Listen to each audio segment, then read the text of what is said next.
Have you ever been disrespected by the very person you gave life to? Have you ever felt the sting of humiliation from the mouth of someone who once held your hand and called you mom? Stay with me until the end, because what you're about to hear isn't just a story, it's a painful reality that many women live in silence. The heartbreak of being pushed aside by those who should love and protect you. And yes, you might see yourself in every word. It was supposed to be an ordinary lunch, just like so many others. The table was set, the smell of home-cooked food filled the house, and for a moment, everything felt peaceful. But then, one sentence changed everything. "You've caused enough trouble, Mom. It's time to stop interfering." The silence that followed spoke louder than any shouting match. Everyone turned to look at me, waiting for a reaction. What they didn't know was that I had already made my decision. What he said that day, in front of the entire family, was just the final drop in a glass that had been spilling over for years. This isn't just a story about family conflict. It's about how many adult children treat their aging mothers like burdens, like problems to be managed, like voices that need to be silenced. And the cruelest part, most of it happens behind closed doors, hidden from the world, until one day, the humiliation becomes public, undeniable, and the pain can no longer be ignored. Have you ever felt that way? Like your presence was inconvenient? Like your voice no longer mattered? This story goes beyond disrespect. It's about autonomy in old age, about the courage of a mother who, even while hurt, chose to act with dignity. Because there comes a time when silence becomes strength, and the smile that looks like surrender might actually be the start of something powerful. What my son didn't know in that moment was that I had already signed the papers, and they weren't what he thought. While he stood there belittling me in front of everyone, thinking he had won, I was already 2 steps ahead. And what happened after that afternoon was something he never expected. Don't go anywhere. What comes next might surprise you, and maybe even set you free. He thought he had the upper hand, that by raising his voice in front of everyone, he'd finally put me in my place. But what he didn't realize was that I had stopped needing his approval a long time ago. I had spent years biting my tongue, letting things go for the sake of peace. But that day, something changed in me. I looked at him not with anger, but with clarity, and I knew I didn't owe him anything more. Sometimes, the people we love the most are the ones who hurt us deepest. And when that pain comes from your own child, it cuts differently. If you've ever felt that sting of being dismissed, overlooked, or humiliated by someone you raised with love, I want you to know you're not alone. There are so many of us out here carrying the same silence, pretending everything's fine just to keep the family together. If this story resonates with you, if any part of it made your chest tighten or your eyes water, please share your thoughts in the comments. I would truly love to hear from you. Sometimes, just knowing that someone else understands can bring a little bit of comfort, and your words might be exactly what another person needs to read today. And if you believe that these stories matter, that the voices of women like me deserve to be heard, then go ahead and like this video. It helps more than you think. It tells the platform that this kind of content, real, emotional, honest, has a place here. And if you want to hear more stories like this, if you want to walk with me through the memories, the wounds, and the strength that comes from surviving them, then subscribe to this channel. Your support is what keeps these stories alive. It's how we reach more people who need to hear that they're not invisible, not crazy, not alone. I didn't speak for years. But now that I've started, I won't stop. It was a sunny Sunday afternoon, the kind where the air feels a little softer and the smell of home-cooked food brings back memories you didn't even know were still tucked away inside you. I had spent the morning the way I always did on those special days, waking up early, setting the table with the same plates I've used for decades, folding napkins the way my mother taught me, humming softly as the roast finished in the oven. The house, my house, was filled with the sounds of footsteps, laughter, the clink of glasses. There was life all around me, and for a moment, I felt at peace. I looked at my grandchildren playing in the hallway, my daughter-in-law helping herself to juice, my son chatting with my nephew about some business deal I barely understood. It was the kind of normal that makes you forget how fragile everything really is. I had no reason to expect that anything would go wrong that day. But that's how life surprises us sometimes, not with storms, but with silence that cracks in places we didn't think could break. I placed the serving dish in the center of the table, wiped my hands on the kitchen towel, and called to do's parakumar. just like I always did. And then, out of nowhere, he said it. He stood up. My son. The boy I held in my arms when he had nightmares. The teenager I waited up for on cold nights. The man I helped support even when I had so little left to give. And in front of everyone, my sisters, my nieces, the neighbors, who had dropped by, he raised his voice and said, "You've done enough, Mom. It's time you stop pretending this house is yours. You're just making things harder for everyone." The words didn't echo. They didn't need to. They landed with a heaviness that pressed down on my chest. No one said a word. The clatter of forks stopped. My granddaughter froze with a bite halfway to her mouth. And there I was, still holding the ladle, my hand trembling just enough for me to notice. It wasn't the first time he had spoken to me like that, but it was the first time he did it so publicly, without shame, without restraint. And in that moment, something in me shifted. I didn't shout. I didn't cry. I smiled, not because I was okay, but because I had already made a decision, one that I knew would change everything. When we go through something like this kind of sharp, cold betrayal, it doesn't happen in just one moment. It builds over time, in the way your opinion is slowly ignored, your presence becomes invisible, and your worth is questioned behind polite smiles. I had been feeling it for years, the way he asked if I really needed to come to family trips. The way my things in the house were slowly moved, boxed, or donated without my consent. The quiet looks between him and his wife whenever I spoke. It was like I had slowly become a guest in my own life. But still, I had hoped that some part of him, some memory, some sliver of decency, would hold him back from saying those words. I was wrong. Now, I want to go even deeper into this. Because what happened that day wasn't just about hurt feelings or disrespect. It was about control. About how sometimes people try to strip away your voice, your place, your identity, not with cruelty, but with quiet decisions made behind your back. It's a truth not many talk about, how aging parents, especially mothers, are often pushed aside in their own families, their autonomy slowly chipped away by adult children who believe they know best. It's not just a generational difference, it's a power shift. And most of the time, it happens with a smile, a suggestion to rest more, a sudden decision to handle things ourselves, or the painful phrase, "You've done enough." These words might sound harmless to some, but to someone like me, they're daggers. Not because I want control, but because I want respect. Because I'm still here, I'm still thinking, choosing, feeling, and I deserve to be treated as more than a burden. There's a kind of loneliness that comes with being surrounded by people who think they know what's best for you, who think that because your hands shake, your mind must be gone, who forget that experience teaches things books never could. And the worst part, it's when those people are your own blood. That day, I realized I had been walking a long road alone, pretending I wasn't tired, pretending I still believed he'd change. But the truth was, I had already made my peace. I had already signed the papers he thought would give him everything, and none of them said what he expected. Comment here, I still deserve respect. He didn't shout, he didn't throw anything, he didn't even look angry. That's what made it worse. His tone was flat, cold, calculated, like someone giving instructions to a stranger. "You slow everything down. Your time is up, Mom. The house is mine now." Those words didn't just come out of his mouth, they pierced through me like glass.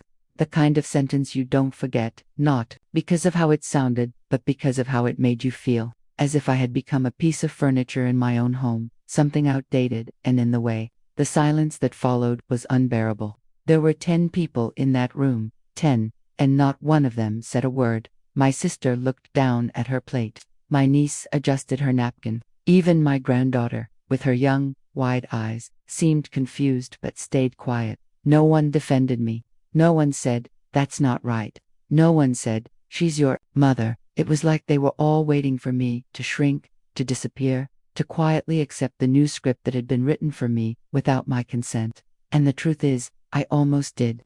A part of me wanted to walk away from the table, hide in my room, cry where no one could see me. But another part, a deeper part, the one shaped by decades of sacrifice, struggle, and strength, stood tall inside me. I didn't cry. I didn't argue. I didn't make a scene. I simply nodded, as if I had been expecting it all along, because in some ways, I had. You don't reach this point in life without learning how to read between the lines. I had seen the signs, the closed doors, the whispered conversations, the way bills were suddenly redirected, the way my mail started arriving late, or not at all, the way decisions about the house were made without me, discussed in my presence as if I were furniture. The ownership had changed long before he said those words. I was just now being informed of the final act. There's something deeply humiliating about being treated like a burden by someone you gave everything to. It's not just disrespect, it's erasure. It's as if your whole life, the nights without sleep, the scraped knees you kissed, the dreams you put aside to make theirs possible, suddenly became invisible. And when it happens in front of others, it's like a spotlight is cast on your shame. Not because you've done something wrong, but because you've become inconvenient to people who think your time has expired. I stood there, still holding my glass of juice, still hearing the echo of his voice in the corners of the room. My body was frozen, but my mind was racing, not with anger, not with pain, but with something more powerful, clarity. I had spent my whole life making decisions for others. Now it was time to make one for myself.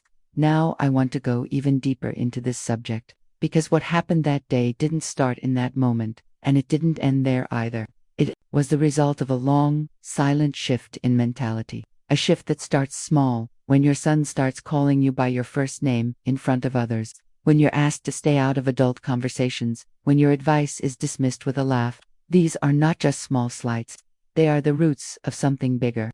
Something that creeps into your daily life until one day, you no longer recognize your place in your own family. And it's not just about pride, it's about identity. When you spend your entire life caring for others, being a mother, a wife, a sister, it's easy to forget that you exist beyond those roles, that you have your own needs, your own voice, your own right to be respected. But when someone you raised starts treating you like an afterthought, it forces you to look at everything again, your history, your decisions, your boundaries, and ask yourself what you're still willing to accept. That lunch table turned into a stage. And while he thought he was delivering the final line of my story, what he didn't realize was that I had rewritten the ending days before, not out of spite, but out of necessity, because I knew that if I didn't protect my place, my legacy, my dignity, no one else would. Comment there, that makes sense to me. I didn't cry, I didn't raise my voice, I didn't slam a door or throw accusations. I simply stood still, feeling the weight of the moment settle into my bones like cold air after a storm. There was a time when I might have reacted differently, shouted something, tried to defend myself, demanded respect I had already earned, but not anymore. I had reached a place where I understood that true strength doesn't always look loud. Sometimes it's in the quietest gesture, in the calm, in the decision not to explain yourself to people who've already decided not to listen. So I turned away from the table, walked past the shocked faces, and climbed the stairs to my room. Every step felt heavy, not because of age, but because of history. It's strange how a hallway you've walked 1,000 times can suddenly feel foreign. The same family portraits on the wall, the same old rug with the wine stain that never came out, but something had shifted. Not in the house, in me. Inside my room. Everything was exactly where I left it. My nightstand, my slippers, the folded quilt at the foot of my bed. It was quiet, the kind of quiet you only noticed when your heart is screaming. I opened the drawer, pulled out the envelope, and held it for a moment before sliding the papers out. Not to reread them. I knew what they said. I had gone over every line a dozen times in the days before. Each word was a boundary, a decision, a door gently closing. They were legal papers, documents I had prepared without telling anyone. Not out of revenge, but out of preservation. I had seen enough in the last year to know I needed to protect myself, my assets, my peace. I had watched my role shrink in my own home, my opinions brushed aside, my belongings moved without consent, and still, I had tried to be patient, tried to understand. But there's a moment in every woman's journey where you stop asking for space, and you start taking it back. I went back downstairs holding that envelope like a letter to a past version of myself, the one who used to hope for change that never came. And when I reached the table, I didn't look at anyone. I didn't need to. I walked straight to him, my son, and placed the papers in his hands. I smiled, not out of joy, but out of clarity. And without a word, I turned around and walked to the kitchen. He didn't open them right away. I think he was too stunned to react. Maybe part of him believed I was bluffing. that I was just trying to make a point. But the truth was already signed, sealed, and witnessed. Everything had changed, not in that moment, but in the choices I had made before it. Now I want to go even deeper into this subject, because there's something powerful about silence when it comes from a place of decision, not submission. People often mistake quietness for weakness. They assume that if you're not fighting back, you're surrendering. But sometimes, silence is the sound of a woman reclaiming her story, refusing to be dragged into chaos, choosing to let her actions speak louder than anything she could say. That moment handing him those papers wasn't just a reaction. It was the result of a long, private transformation. The kind that happens slowly, in the shadows of everyday life. We talk so much about strength being loud, aggressive, fearless, but I've come to believe that real strength is thoughtful, it's measured, it's in the ability to remain composed while everything inside you is shaking, to stand your ground with grace, to know your worth so deeply that you don't need anyone else to validate it. This wasn't about money, or property, or winning some invisible war between generations. It was about dignity, about saying, this far and no further. About rewriting a role I had been handed without my consent, the role of the aging mother who should stay quiet, be grateful, and step aside. But I am not stepping aside, I am stepping forward. Into a chapter where I get to define the boundaries, where I don't have to beg for respect in a home I built, where I no longer confuse patience with permission. This was never about punishment. It was about protection of my time, my values, and the peace I had spent a lifetime trying to build. And you know what's most surprising? The power I felt in that moment. Not anger, not pride, but a deep, grounded power. Like I had finally stepped back into myself after years of living half visible. It wasn't dramatic, it wasn't loud, but it was real. And once you taste that kind of clarity, you never forget it. Right there, I'm on this journey too. He thought he had it all figured out. That by pressuring me, by making his little public speech, he would walk out of there not just victorious, but entitled. In his mind, that envelope I handed him contained the keys to his new kingdom, the house, the assets, the full authority over everything I had built. He believed his moment of dominance would be sealed in ink. What he didn't realize, and what none of them in that room knew, was that the decision had already been made long before he opened his mouth. I had been to the notary. I had sat across the desk from a woman who looked me in the eye and didn't see a frail old lady. She saw a woman making a choice. A legal, intentional, clear choice. And that's what those papers held, not surrender, but strategy. I had transferred everything. The house no longer carried his name in my will. The rights he thought he was inheriting were already reassigned. The control he assumed was his had quietly been dismantled. Not out of spite, but out of clarity. Because I had spent enough time hoping for a change in behavior that never came. At some point, you stop hoping, not because you've given up on people, but because you've finally remembered your own worth. You stop waiting for someone to treat you right, and you start putting protections in place. You stop reacting, and you start preparing. I didn't tell anyone what I had done, because I didn't need anyone's approval. I didn't owe explanations. I had listened to the way they spoke when they thought I wasn't paying attention. I had watched them shuffle my things into storage spaces I never asked, for I had heard the late-night phone calls about next steps and transition plans, and somewhere along that path, I understood that if I didn't reclaim authority over my life, they would do it from beyond, call it love. Now I want to go even deeper into this subject, because what happened that day wasn't just a legal move, it was an internal shift, a personal transformation that forced me to look at the relationships in my life through a different lens. There's a certain truth we try to avoid. As we age, the idea that the people closest to us might not always have our best interests at heart, that the image of family doesn't always align with the reality of how we're treated, and that's a hard truth to accept. But once you do, it opens the door to a whole new level of freedom. There's something empowering about knowing you're not stuck, that even after decades of giving, sacrificing, compromising, you still have the right and the power to make decisions that protect your peace, that you can rewrite your story at any age, that the mental image of a powerless, dependent elder is just that, an image, not a reality. People don't expect women like me to take back control. They expect quiet compliance, polite smiles, gentle nods, but I've learned that sometimes The most disruptive act is to be firm without raising your voice, to make a decision without asking permission, to walk into a room with your head high, even when you know they're whispering behind your back. He read the papers that night. I heard the door slam a few hours later. I didn't get up. I didn't follow. Whatever storm he was having was his to carry. I had carried enough. For years, I had protected him from consequences, from discomfort, from the full weight of his actions, but that ended the moment I chose myself. The moment I realized that sometimes love doesn't mean giving, it means letting go. The most surprising part, the peace that came after, a quiet, almost sacred peace. Not because everything was fixed, but because I had finally stopped pretending. I wasn't the victim in this story. I wasn't the villain either. I was just a woman who finally stood up in her own life and said, "This is mine." Comment there. That makes sense to me. He didn't see it coming. Not the envelope, not the expression on my face, not the silence that followed. But what truly shook him wasn't what I gave. It was what I had already taken away. That same evening, while he paced around the house, muttering things under his breath, his phone buzzed with a notification from the attorney. It was official.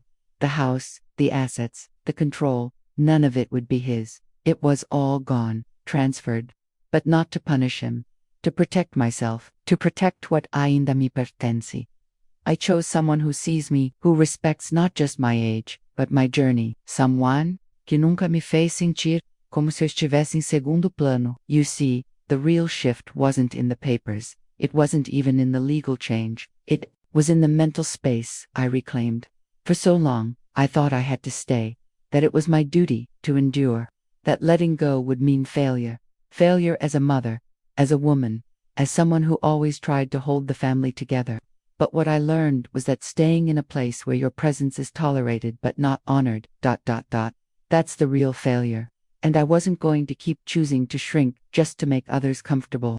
When I packed my things, I didn't take much, just a suitcase, a few clothes, my old photo albums, and my dignity. The rest I left behind, not because I didn't value it, but because I no longer needed objects to prove who I was or what I had built. What I carried was far more important than furniture or bank accounts. I carried self-respect, a renewed clarity, and a decision that would echo louder than any argument. I walked out of that house without tears. My shoulders weren't heavy. My heart wasn't broken. In fact, for the first time in a long time, I felt light, free, even because I had finally made a move for me. Not to please, not to fix, not to patch up someone else's immaturity, but to protect what I had left of myself. Now, I want to go even deeper into this subject. Because the truth is, sometimes we confuse endurance with loyalty. We believe that suffering in silence is love, that by sacrificing our own well-being, we're proving something to the world, to our family, to ourselves. But love without respect isn't love, it's dependency. And silence in the face of disrespect isn't peace, it's erasure. I'm not saying it was easy. The nights that followed weren't filled with celebration or relief. They were quiet, reflective, and yes, sometimes lonely. But even in that loneliness, there was something sacred, the return to my own voice. A voice I hadn't truly listened to in years. I had spent so long making space for everyone else's needs, emotions, opinions, that I forgot how powerful it could be to just ask myself, what do I want? It took time to settle into my new rhythm, to stop checking over my shoulder, to stop anticipating criticism or waiting for guilt to creep in. But slowly, something changed. I began to sleep better. I began to smile without it being forced. I started finding joy in the simplest things. My morning coffee, a walk outside, a phone call with someone who spoke to me with kindness, not condescension. This wasn't just about a house. It was about reclaiming territory inside myself that I had abandoned years ago. That is the real transformation. Not what was taken, but what was recovered. There is a kind of peace that only comes after you stop begging to be seen. After you finally decide that you are enough, as you are, with or without anyone's permission to exist fully. And here's something I never expected. Some people started reaching out, quietly, carefully. People who had been there during the humiliation, during the silence, some with apologies, some just to check in. I didn't meet them with anger. I didn't need to because the version of me they had watched be silenced no longer existed. She had made a choice, and that choice had changed everything. Right there, I'm on this journey too. Now I want to go even deeper into this subject, because what I lived through and what so many other women endure in silence goes far beyond an argument, beyond a loss of assets or a family rupture. It cuts right into our identity, into the core of who we are. Being devalued by the people you love most is like a wound that doesn't bleed on the outside but burns on the inside every single day. And the hardest part, it doesn't happen all at once. It comes in pieces. The first time you're interrupted mid-sentence, the moment your suggestion is brushed off, when they call you too emotional just for expressing hurt, that's how the soul starts to shrink in silence until one day, you wake up and realize you've lost yourself trying to please people who never listened. For years, I believed love meant enduring, that being a mother was the same as accepting everything in the name of peace. I repeated the same phrases over and over. He's just tired. She's going through a tough time. They'll understand eventually. But that eventually stretched into decades. And every time I silenced my own feelings, I lost another piece of the woman I was before I became a mother. It's not that I regret being a mother. Never. It's the greatest purpose I've ever known. But I do regret forgetting that, before anything else, I was also a person with dreams, fears, desires, and limits. Society romanticizes the image of the selfless mother, the one who gives everything, who accepts anything. But when she finally says, enough, she's called ungrateful, cold, or selfish. And yet, no one ever asks how much she's already swallowed to keep the family from falling apart. When I left that house, what hurt wasn't leaving the rooms or the memories. What hurt was admitting that I was no longer seen as part of it. It was as if I had become useful but not necessary, present but not valued. And then comes the question that weighs more than anything. Did I fail as a mother? That question haunted me. I carried it like a burden for years. But here's the hidden truth. Love without respect isn't love. It's emotional dependency. And as painful as it is, even a mother must choose her own peace. Looking back now, I see that what I did wasn't revenge, it was self-love. And that self-love didn't arrive overnight. It was built quietly, in the background of sleepless nights, whispered prayers, and sideways glances I pretended not to notice. It happened through small, deliberate decisions, changing the name on a bill, hiding important documents, writing everything down in a notebook. Every little step brought me closer to this version of myself, the one who can now tell this story without breaking. And there's something else I need to share. Something only those who've lived it truly understand. When you stop begging for love and start demanding respect, the world around you shifts. Some people drift away, others are shocked. But above all, you begin to see yourself with new eyes. For the first time, you ask, what if I had done this sooner? I'm no longer the woman who sat at that Sunday lunch table, the one who smiled to keep the peace, who hid her pain behind recipes and polite small talk. That woman was necessary once, but she no longer represents me. Today, I'm someone who knows that motherhood should never be mistaken for martyrdom. That being a mother doesn't mean accepting disrespect in the name of family. This journey wasn't just about reclaiming a house or removing a name from a legal document. It was about reclaiming my voice. And now, that voice speaks with strength, with truth. It speaks for me and maybe even for the women who are still searching for the courage to take that same step. Comment below. This makes sense to me. Now I want to go even deeper into this subject. Because the truth is, when we're disrespected within the very walls we helped build, it leaves a mark that doesn't fade easily. The house where you once sang lullabies, where you stayed up nursing fevers and waited by the door at night, becomes a place where your voice gets quieter until one day, you wonder if anyone even hears it anymore. And worse, you start questioning whether it's worth speaking at all. But let me tell you something I learned the hard way. Silence doesn't bring peace if it's soaked in pain. Staying quiet to avoid conflict might feel easier in the moment, but over time, it turns into a quiet kind of grief. A grief for the woman you used to be before they started calling you too sensitive, too dramatic, too slow. For the woman who used to laugh loud, speak up, and take up space in her own home without apology. Somewhere along the journey of motherhood, that woman got smaller. And for years, I thought that was what love was supposed to look like, shrinking so others could stretch. But respect, Real respect doesn't require you to disappear. It doesn't expect you to bite your tongue every time something hurts. It doesn't come with conditions. Respect sees your age and calls it wisdom, not inconvenience. It hears your voice and leans in closer instead of rolling its eyes. And if you've been living in a house where none of that happens, you need to hear me clearly. The problem is not you, and it never was. When I made the decision to take back control, I didn't know exactly what would happen next. I didn't know if I'd be left alone, or judged, or misunderstood. But I knew one thing: I couldn't keep living in a place where I was treated like a burden. That kind of emotional neglect wears you down until you forget what it feels like to be seen. And that is no way to spend the rest of your life. The shift didn't happen overnight. It was a series of small awakenings, a slow peeling away of the beliefs I had held for so long: that good mothers keep the peace no matter what, that age means silence, that family comes before everything, even your own self-respect. But what if the truth is this? You can love someone deeply and still draw a line. You can be a mother and still say enough. You can be kind and still say, I deserve more than this. There's a quiet kind of strength in reclaiming your place without raising your voice. A kind of strength that whispers, I'm still here. I still matter.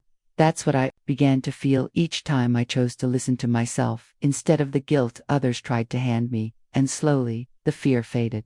It was replaced by something else: presence, a calm, steady presence that reminded me I had not been erased. I had only been quiet, and now, I was ready to speak again.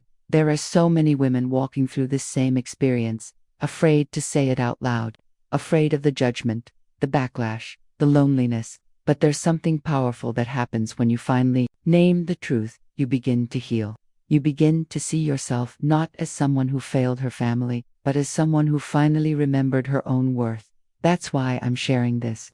Not to stir conflict, not to tell anyone what to do, but to remind you that you're not invisible, you're not alone, and most importantly, you're not wrong for wanting to be treated with love and dignity.